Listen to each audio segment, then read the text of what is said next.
Attention, cette vidéo ne constitue en aucun cas un conseil financier. Faites toujours vos propres recherches avant de prendre une décision. Ce que je partage ici reflète uniquement mon opinion, basée sur mes analyses et indicateurs personnels. Le trading, qu'il s'agisse de crypto-monnaies ou d'actions, comporte des risques, y compris des pertes financières potentielles. Investissez avec prudence, merci de trader de manière responsable. Bonjour à tous et bienvenue sur ma chaîne. Aujourd'hui, on va analyser l'Ethereum et le Bitcoin.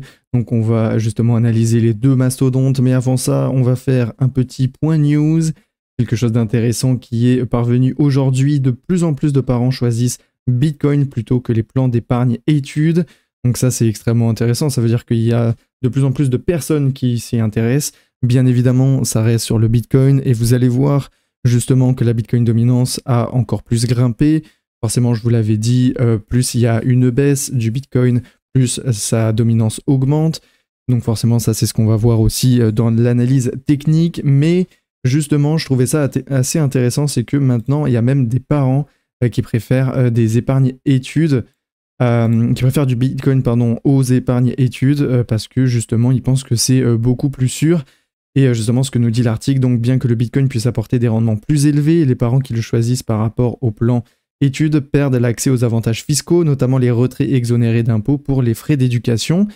Donc forcément, hein, c'est pas très sécure et il n'y a pas forcément que des avantages, mais c'est assez intéressant de voir que justement les parents pensent que le Bitcoin va monter de plus en plus et donc du coup qu'il y aura beaucoup plus de rendement.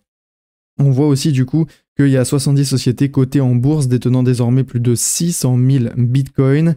Et en plus, il y a même des pays donc, comme la République tchèque et Hong Kong qui explorent aussi donc, leur avoir en bitcoin. Donc ça, c'est extrêmement intéressant. Et on termine aussi sur Travis Kling. En fait, c'est un fondateur d'Ikigai Asset Management qui est justement basé uniquement pour la crypto. Et il a dit justement, finalement, vous arrivez à Bitcoin et vous pouvez plisser les yeux un peu et réellement élaborer un argument convaincant selon lequel Bitcoin serait une meilleure base collatérale que les bons du trésor. Donc ça, c'est une très grosse news. Justement, les parents sont en train d'acheter de la crypto. Forcément, ils se tournent vers le Bitcoin. Comme je vous l'ai dit, hein, c'est normal, quand on pense crypto, on pense Bitcoin avant Ethereum et d'autres altcoins. Donc voilà, là c'est très bon, surtout pour le Bitcoin. Plus il y a de gens qui se tournent vers celui-ci, plus il va y avoir d'achats, plus on pourrait peut-être partir un peu plus haut. Deuxième chose, dernière minute, le sénateur Hagerty présente la loi Genius pour réguler les stablecoins. En fait, c'est simplement qu'il veut réglementer les stablecoins. Donc c'est justement les coins qui sont basés sur l'USD. Il y a aussi des exigences en matière de licence et de réserve. Donc les émetteurs de pièces stables devront satisfaire des exigences spécifiques en matière de licence et de réserve. Il y aura aussi des règles différentes en fonction de la taille. Bon, après, à moins qu'il y ait des abonnés qui aient plus de 10 milliards de dollars d'actifs, bon, honnêtement, il n'y aura pas trop de règles très différentes, mais c'est intéressant qu'ils aient mis justement le palier à 10 milliards de dollars d'actifs. Et forcément, il va y avoir des avantages pour l'économie, car le projet de loi vise à soutenir l'inclusion financière en rendant les transactions plus efficaces et en promouvant la domination mondiale du dollar américain. Forcément, les Américains veulent mettre le doigt sur le Bitcoin le plus vite possible pour essayer de gagner justement la course aux cryptos. On va passer à une autre news, c'est le PDG de Cardano qui prédit que les États-Unis seront le moteur de l'adoption mondiale des crypto-monnaies. Donc c'est justement une annonce assez forte. Justement, il a déclaré: notre système de vote, notre gouvernement, nos paiements, notre identité et notre banque centrale pourraient se connecter à la blockchain. Si les États-Unis le font, 20 à 50 pays adopteront la même solution. C'est très vrai, comme on l'a vu avec Trump qui justement met la crypto à fond. Et on voit de plus en plus du coup de pays qui s'y mettent et qui commencent à augmenter leurs réserves. Il a dit aussi donc justement, c'est intéressant surtout pour le vote, parce que la blockchain pourrait fournir un moyen sûr, transparent et inviolable de voter. Il a dit aussi justement en matière de paiement et d'identification des administrations, la blockchain offre des solutions qui pourraient simplifier le processus et réduire les formalités administratives, parce que c'est vrai que c'est un peu chiant et honnêtement, comme on l'avait vu il n'y a pas longtemps avec la débancarisation, c'est normal que les États-Unis aujourd'hui se tournent sur quelque chose d'un peu plus simple, on va dire. Et ensuite, donc, il a annoncé de gros contrats pour février. Et en plus aussi, il avait annoncé qu'il a eu une réunion avec quelqu'un de très spécial. Donc, on ne sait pas qui c'est. On ne sait pas ce qui va se passer, en tout cas du côté d'Ada Cardano après tout ça. Mais en tout cas, c'est intéressant puisque il pense du coup que les États-Unis seront le moteur de l'adoption mondiale des crypto-monnaies, comme on l'a vu aussi avec la SEC qui continuait de plus en plus justement à accepter les crypto-monnaies, justement pour les ETF. Donc honnêtement, il a pas tort. Les États-Unis sont en train de prendre un peu le devant. Après, c'est normal, ils ont beaucoup plus d'argent et donc peuvent se le permettre. Mais forcément, si on regarde avec El Salvador, bah on peut remarquer que eux, ils avaient déjà parié sur le Bitcoin il y a bien longtemps. Ensuite, on continue et ça va passer sur l'Ethereum. Donc, Vitalik Buterin, donc le fondateur, il a dit le hard fork Pectra d'Ethereum va doubler la capacité de la couche 2. Il a donc annoncé que ça doublerait la capacité, que ça augmenterait donc la cible blob de 3 à 6. Et quelque chose d'intéressant, c'est que ça permettrait aux stakers d'Ethereum de voter sur les changements de capacité des blobs, qui rendrait du coup le réseau plus flexible et décentralisé. Ça, c'est quelque chose d'intéressant. C'est une annonce qui est assez forte, et justement l'Ethereum qui avait eu aussi un petit rebond, tout ça on va le voir bien évidemment dans l'analyse technique, mais quand Vitalik Buterin justement dit beaucoup de mises à jour qu'il va faire sur Ethereum justement, parfois l'Ethereum est pas loin pour vraiment monter, et justement il y avait donc cet article qui a un peu compléter l'autre article, et ça devrait du coup arriver en mars, et justement ça se concentre donc sur la gestion des données historiques et sur un nouveau modèle d'arbre binaire conçu pour pousser le réseau vers une architecture sans état, et bien évidemment il continue d'essayer d'optimiser les performances. Ensuite, on a les ETF américains. Ethereum enregistre un volume d'échange quotidien record de 1,5 milliard de dollars en pleine tourmente liée aux tarifs douaniers de Trump. C'est énorme, c'est vraiment vraiment énorme. Je vais vous laisser vraiment tous les détails avec l'article en description. Je trouve que cet article est vraiment bien fait, il vous explique vraiment tout sur les ETF, c'est vraiment complet, c'est extrêmement intéressant. Je vais vous laisser l'article, mais en tout cas, c'est assez intéressant que les ETF justement Ethereum ont beaucoup de volume d'échange. Ensuite, on va terminer sur Eric Trump recommande d'acheter de l'Ethereum après l'effondrement. Justement, il avait dit It's a great time to add ETH. Donc, à mon avis, c'est le moment idéal pour ajouter de l'Ethereum. On a aussi remarqué avec Spoke Chain, donc World Liberty Financial a effectué plusieurs transactions importantes sur le crypto le 3 février. Donc là, vous les voyez, hein, a transféré 307,41 millions de dollars d'actifs vers la plateforme Coinbase, ETH et WBTC. Elle a réussi du coup 19 423 ETH, 5 millions de dollars en USDC pour acheter 1826 ETH au prix de 2738. Et bien évidemment, ils ont déclaré qu'il s'agissait simplement d'une procédure de gestion de portefeuille et non pas de préparatifs en vue d'une vente de jetons. Forcément, ils ont énormément d'actifs, donc il y a pas mal de monde qui avait peur d'une certaine grosse vente de leur part, mais apparemment non, c'est simplement pour gérer leur portefeuille. Donc avant de commencer l'analyse technique, quelque chose d'hyper intéressant, on le voit ici, on a énormément de liquidités qui vont au nord, et ça c'est très très bon, c'est-à-dire que là il y a très très peu au sud, donc potentiellement la prochaine target serait du coup les 108 000, à peu près aux alentours des 108 700, voire vous voyez que là c'est en train de se remplir encore jusqu'aux 110 000, donc il y a une possibilité de pousser encore plus haut, et pour ça on va devoir passer justement à l'analyse technique pour voir en détail. Et voilà pour ce qui est de l'analyse technique, on le voit, on l'a vu, je vous l'ai dit depuis plusieurs vidéos et je me trompe pas. Ça m'arrive de me tromper, mais sur ce coup, je me suis pas trompé. On a eu le W et du coup le rejet juste ici. Alors il est vrai que je me suis un peu trompé parce que justement on a fait un bon gros pic et on a failli justement tester la résistance en haut, ici qui était du coup au 64,45%. 64,45%. Et justement on s'est fait donc rejeter à la baisse. mais c'est assez intéressant puisque on est vraiment en train de confirmer le W avec le retest ici. Comme je vous l'ai dit, c'est pas fini. Forcément, le Bitcoin chute, les altcoins chutent, mais justement la dominance augmente. C'est très simple, nous ne sommes pas en alt season. Donc, comme on n'est pas en alt season, il faut savoir que beaucoup de gens voient les altcoins qui prennent extrêmement cher lorsqu'il y a une baisse du Bitcoin. Mais une baisse du Bitcoin du prix du Bitcoin ne veut pas forcément dire que c'est une baisse de sa dominance. Parce que forcément, les prix baissent sur les altcoins, donc beaucoup de monde achète du Bitcoin, parce qu'ils pensent justement que le Bitcoin va augmenter. Et c'est normal, c'est lui qui dirige le marché. Donc ça ne va pas changer. Mais en tout cas, c'est intéressant puisque on a du coup eu les 64%. Ici, à voir la clôture où elle se fera. Mais en tout cas, on reste bullish. Vous voyez ici qu'on est toujours dans le canal ascendant. Donc, on est toujours bullish. Il n'y a pas d'alt season en vue. Est-ce que l'alt season aura lieu ou pas? Honnêtement, je ne sais pas.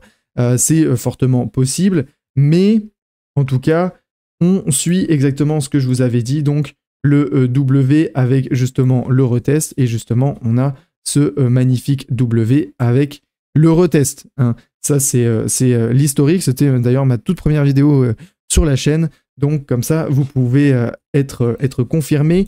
En tout cas, on voit ici très clairement que le Bitcoin, il domine, et il le restera tant que la résistance qui est, le support pardon, qui est ici au 58,48, tant que ça ne flanche pas, il n'y a pas de alt season. Pour ce qui est du prix du BTC, quelque chose d'extrêmement intéressant, c'est forcément produit. Je vais enlever ça, voilà. Vous voyez ici, on a juste clôturé au-dessus, donc forcément pile sur la résistance donc du triangle qui est juste ici. Donc ça, c'était assez intéressant, donc ça veut dire qu'on a confirmé. Ensuite, on est justement remonté, on s'est fait rejeter par le ruban de moyenne mobile qui nous servait de support à l'époque. Vous voyez ici justement le 28 janvier. Donc là, malheureusement, on s'est fait rejeter, mais on a quand même réussi à garder un bon momentum jusqu'à ce qu'aujourd'hui, donc on revienne ici retester la résistance qui est le support, pardon, qui est le support du milieu de canal. Mais, comme je vous l'ai dit, justement, ça peut devenir une résistance. Pourquoi? Parce que on peut très bien breaker, tomber vers les 97 000, et on peut réintégrer ce range. Je vous le dis et redis, et je vous le répète et répète, c'est que cette réintégration du range est toujours possible. C'est-à-dire que là, si ça casse aux 97 000, c'est possible. Après, on a vu quelque chose d'intéressant, c'était les liquidités. Les liquidités étaient beaucoup plus au nord, et donc, potentiellement, un rebond sur les 98 000 pour aller chercher les 106 000, voire même aller chercher les 109 000, et voire même pousser un peu plus haut si on peut. Mais comme vous voyez, je vous ai mis cette résistance-là, qui est une résistance extrêmement forte. C'est d'ailleurs pour ça que vous avez vu qu'il y a beaucoup de liquidités qui sont vers les 108 000, beaucoup plus que justement les 109 000. Je pense qu'il y a beaucoup de gens qui préfèrent liquider avant que ça tombe justement sur cette résistance des 109 000. Mais il y a cette possibilité-là. Là, on est en train justement de se battre pour les 98 000. Si on confirme ces 98 000, il y a forcément grosse possibilité de repartir sur les 106 000 et voire aller pousser jusqu'aux 109 000. On peut aussi pousser et rester bloqué ici dans un, on va dire, mini triangle pour tenter de le breaker par le haut. C'est quelque chose qui est possible. C'est pas quelque chose que je vois réellement, mais c'est quelque chose qui est probable et qui peut se passer. En tout cas, si on confirme ici, si on confirme les 98 000, justement, ça voudrait dire qu'on pourrait même repartir simplement entre les 108 000 et les 102 000 et justement grimper comme ça de plus en plus. On restera bullish dans tous les cas. Dans tous les cas, ça ne sera pas aussi gros que beaucoup de gens le pensent, parce que beaucoup de gens pensent que là, ça y est, on va confirmer là, on va faire 109 000, puis après on va partir to the moon. Non, c'est pas comme ça que ça va se passer. Pour la simple et bonne raison que si on regarde en weekly, on est toujours extrêmement bullish. Vous le voyez ici. Quelque chose d'intéressant, forcément, c'était la tasse et la anse. Donc, on a eu la tasse, on a eu la anse, on a confirmé, on a breaké. En plus, cette très très grosse résistance que là, vous voyez en bleu. Là, on l'a breaké, elle est quand même historique, elle était vraiment galère. Et vous voyez qu'elle est tellement galère qu'on revient la retester. Et oui, parce que quand on la break, on a le pullback, on confirme. Après, on a justement un rejet pour revenir en dessous. On se fait rejeter, on clôture, on a le pullback encore une fois. Vous voyez que c'est normal, hein, ça c'est quelque chose de normal qui se fait régulièrement. Et vous voyez justement qu'on a quand même fait un beau canal justement ascendant. Donc pour l'instant, il n'y a pas, grand chose à dire. C'est normal qu'on se fasse rejeter vers les 98 000. À voir si justement en fin de semaine, on peut confirmer et donc du coup clôturer au-dessus. Si on clôture au-dessus, il y a de fortes chances qu'on puisse continuer à être encore beaucoup plus bullish. Mais voilà, on le voit ici, la tasse et la anse qui est du coup confirmée avec une petite consolidation autour justement de cette résistance ici. Et maintenant, on va passer justement à l'Ethereum. On le voit en 4 heures, l'Ethereum est vraiment en galère. On peut le voir ici avec cette méchante mèche. Et donc, justement, on remarque aussi quelque chose, c'est que on a gardé du coup les 0,236 de Fibonacci et que ici, on a justement breaké les 0,382. On a fait un rebond dessus et là, pendant ces 4 heures-là, on est en train d'essayer de garder du coup la clôture au-dessus qui pourrait du coup potentiellement faire un double bottom pour repartir au 2927 et pourquoi pas justement même partir au 3119. Donc ça c'est quelque chose qui est possible. Après forcément tout peut se passer en 3h25. Vous voyez que ici en plus c'est en train petit à petit de baisser. On est vraiment sur la tangente. Vous le voyez là justement en live. On est vraiment sur cette tangente là. Donc il y a justement des bears et des bulls qui sont en train de se combattre. En tout cas, on voit justement en daily que c'est extrêmement compliqué. Extrêmement compliqué. Justement, on l'a vu en 4 heures, c'est 2734, potentiellement à 2927. Et malheureusement, 2927, ça reste quand même extrêmement bas. Faut pas se le cacher, hein, faut pas se leurrer. Donc, à voir ce que l'Ethereum peut nous faire. Vous voyez qu'ici, on est vraiment en dessous. Ce qu'il faudrait, ça serait justement que l'Ethereum quand même arrive à gérer les 2789. Si justement on clôture au-dessus des 2789, il y a une possibilité de réintégration du triangle. Et réintégration du triangle n'est pas forcément extrêmement bon, vu que je vous rappelle que c'est un range descendant. Mais réintégration du triangle voudrait du coup potentiellement dire compression et donc potentiellement break par le haut. Pourquoi souvent je parle justement d'un break par le haut au niveau d'un triangle? C'est simplement qu'il a beaucoup plus de probabilité de péter par le haut. Ça ne veut pas dire qu'il le fera, mais souvent les gens sont très optimistes lorsqu'ils voient un triangle de compression et ils sont très optimistes pour que justement ça puisse péter par le haut. Donc c'est pour ça que je vous dis ça. On voit quand même ici justement sur la neckline, juste ici. Ouais, juste ici, donc vous voyez que on a vraiment clôturé juste en dessous de la neckline et de la target théorique de l'épaule, tête, épaule. Et donc forcément, ça fait qu'il y a eu beaucoup de pessimisme. Donc à voir ce que l'Ethereum nous fait. Il reste encore 3h23. Mais honnêtement, avec les news qu'il y a eu, il y a un potentiel rebond qui peut se faire. Il y a potentiellement des personnes qui peuvent vraiment y croire. Mais en tout cas, l'Ethereum est vraiment en très mauvaise posture. Pour l'instant, il faudrait vraiment essayer de garder les 2789 pour tenter au moins de récupérer le niveau donc, des 0,382 de Fibonacci, donc les 3042.